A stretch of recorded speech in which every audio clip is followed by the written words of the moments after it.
You know, there's a moment in every great institution's decline when the people inside it stop pretending.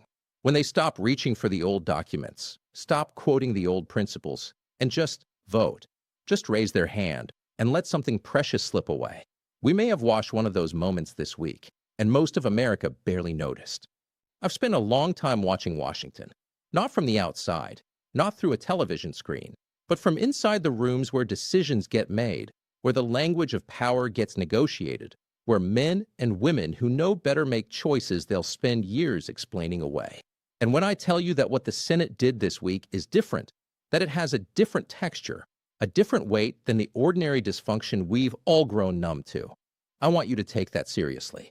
Not because of any credential I hold, because of the pattern I've watched repeat itself decade after decade, each time a little more completely, each time with a little less resistance. Senate Republicans this week voted to defeat a bipartisan war powers resolution. That resolution, had it passed, would have required this Congress, the one the American people elected, to formally authorize continued military strikes on Iran.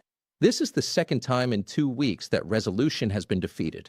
And here's the thing I need you to hold on to as we go through all of this, because we'll come back to it. And when we do, I think you'll see why this story is not really about Iran at all.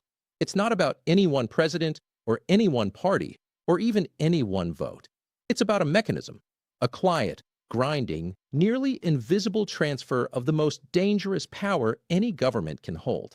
The power to send young Americans to die, moving in one direction, permanently, away from the people and toward one man sitting behind one desk. When you see what's actually being built here, piece by piece, vote by vote, I think it will genuinely trouble you. As it should. Let me walk you through this carefully, because the sequence matters. We need to go back to the Constitution first, because that's where the story actually starts. Article 1, Section 8. Congress, not the President, Congress, shall have the power to declare war. The framers were not ambiguous about this. They had just fought a revolution against a king who could mobilize armies by personal decree, and they were determined to build something different. The war power, in their design, was the most dangerous power a government could exercise, and so they gave it to the most accountable branch, the one closest to the people, the one that had to go home and face voters every 2 years. That was the design. It was deliberate. It was not an accident of language. For most of American history, that design held, imperfectly but recognizably. Congress declared war in 1812, in 1898, in 1917, in 1941. Those declarations were political acts, public acts, acts that required elected officials to go on the record and say, we, the representatives of the American people, believe this war is necessary. Then came Korea, then Vietnam. And in the wreckage of Vietnam, in 1973, Congress passed the War Powers Resolution, the legislative attempt to claw back some of what had been quietly surrendered over 20 years. Under that law, a president can commit forces to hostilities, but must notify Congress within 48 hours, and Congress has 60 days to authorize continued action or the forces must be withdrawn. It was imperfect. It was contested. Every president since Nixon has argued, to some degree, that it represents an unconstitutional encroachment on executive authority. But it was the law. It was the mechanism that remained. Now here's where we are today.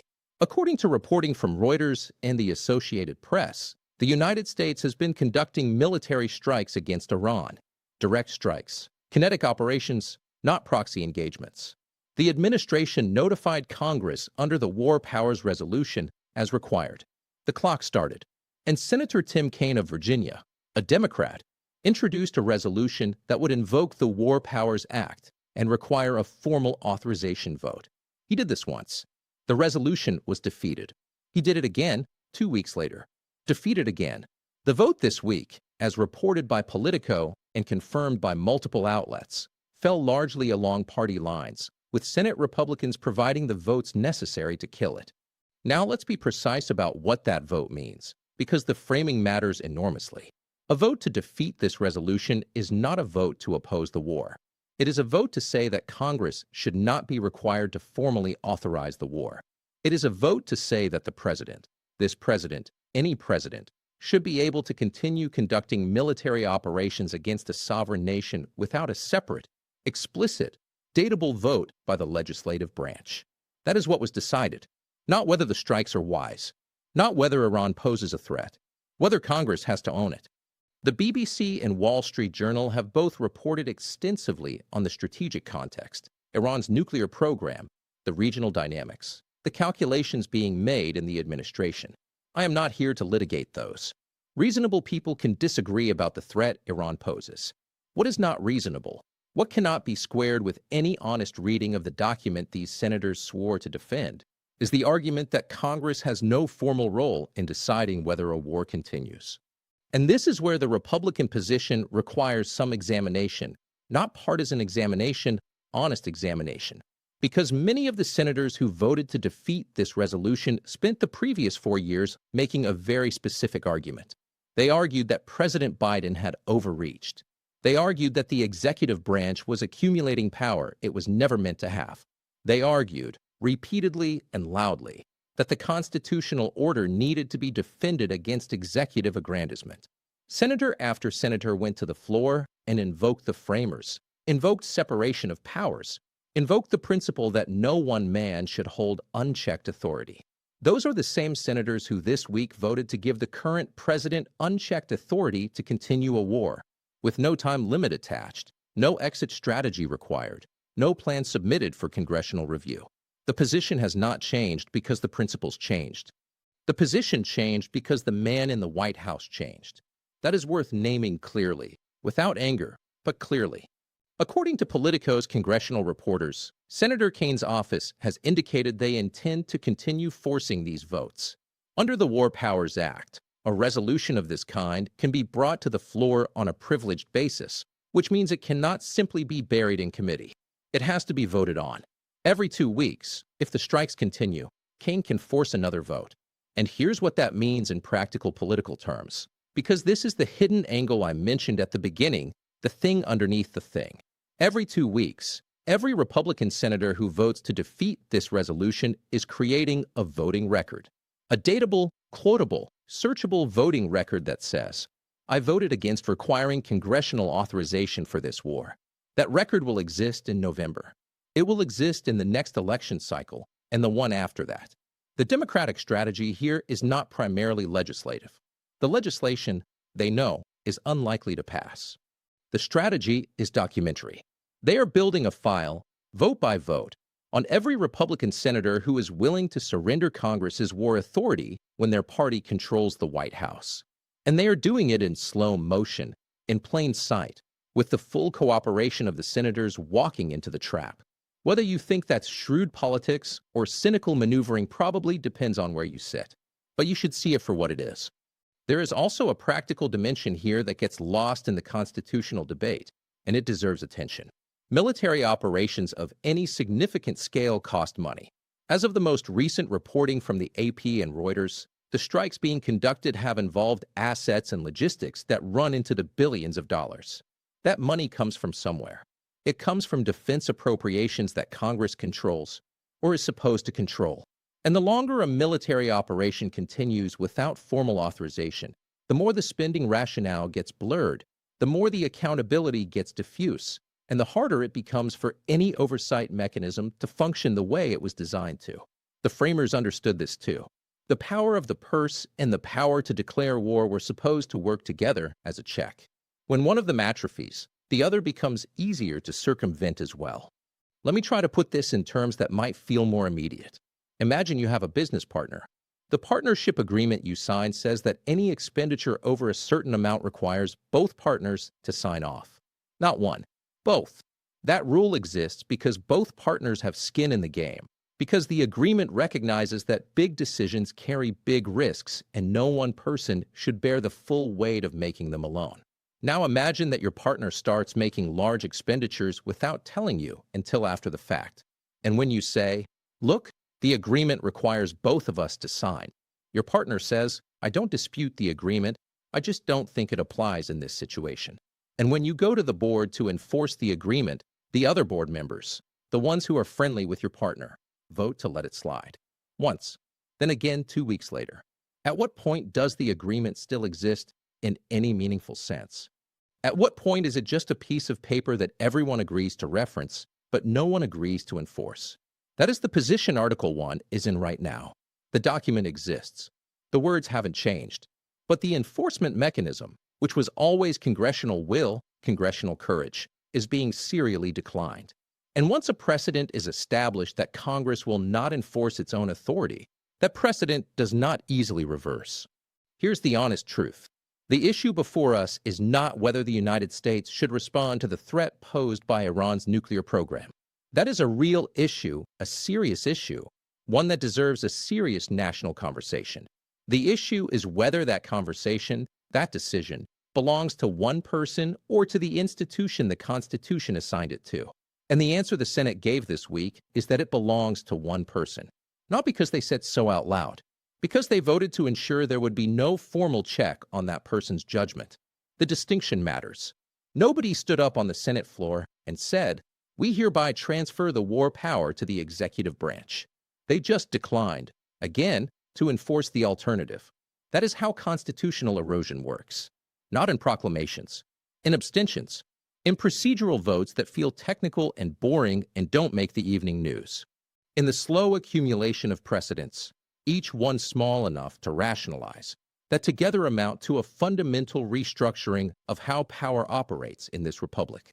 And the cost to ordinary Americans, not to senators, not to think tank analysts, not to the people who study this for a living, is real and concrete. When one person controls the decision to go to war, the feedback loops that democracies depend on break down. There is no constituent pressure because there is no vote to hold anyone accountable for. There is no deliberation because deliberation requires a body, and the body has excused itself. And when things go wrong, as things in war have a tendency to do, there is no clear institutional ownership of the decision. No one who stood before their neighbors and said, "I voted for this, I believed in it, I take responsibility." The diffusion of accountability is not a side effect. In some ways, it is the point. It is easier to sustain unpopular decisions when nobody specific has to own them. Now, let me give you 3 ways this could go, because I think you deserve honest thinking about the range of outcomes, not just the alarming ones. The optimistic case, and I'd put this at roughly 15%, is that the political pressure generated by these recurring votes actually works.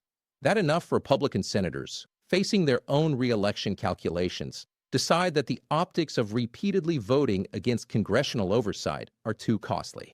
That a bipartisan coalition eventually forms, perhaps not around Kane's specific resolution, but around some version of a formal authorization that gives Congress a meaningful role. This has happened before. The war powers debates of the 1990s produced real legislation, real constraints, even if imperfect ones. Democratic institutions have shown resilience in the past when the political incentives finally aligned. 15% is not zero. It is possible.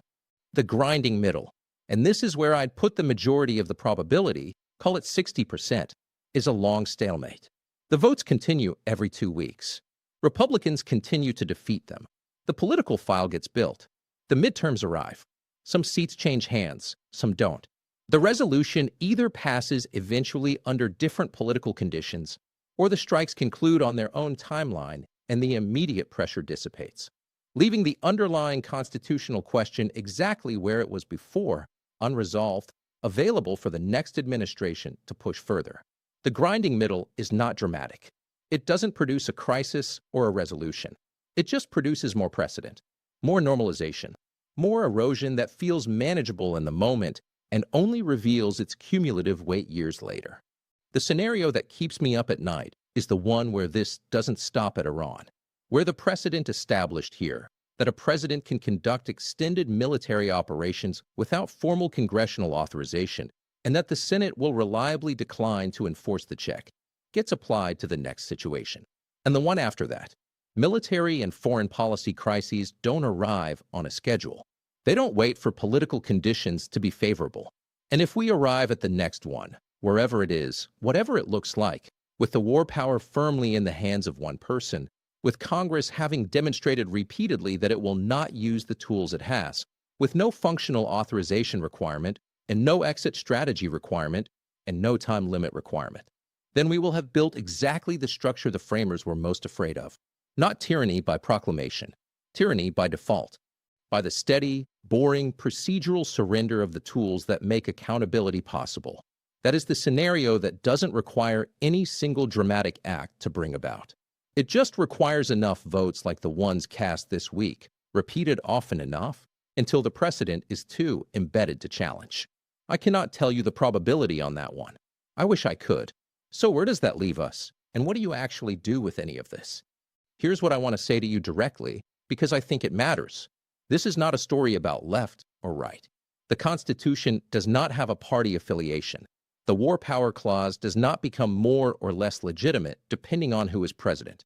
The senators who voted against this resolution would, many of them, vote the other way if the party of the president were different. And the senators forcing these votes know that. And they know the senators know that. And everyone in Washington knows that. And it is nevertheless the reality we are operating in.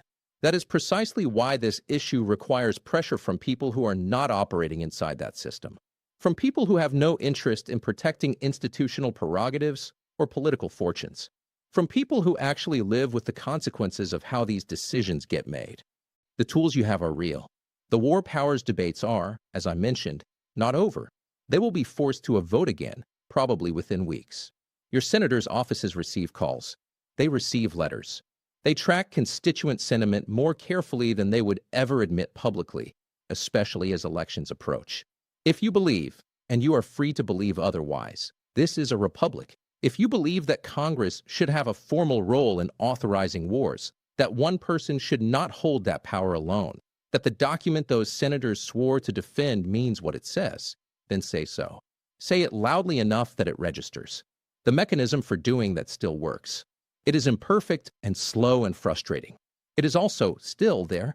The republic is not lost, but it requires tending. The Constitution is not a spectator sport.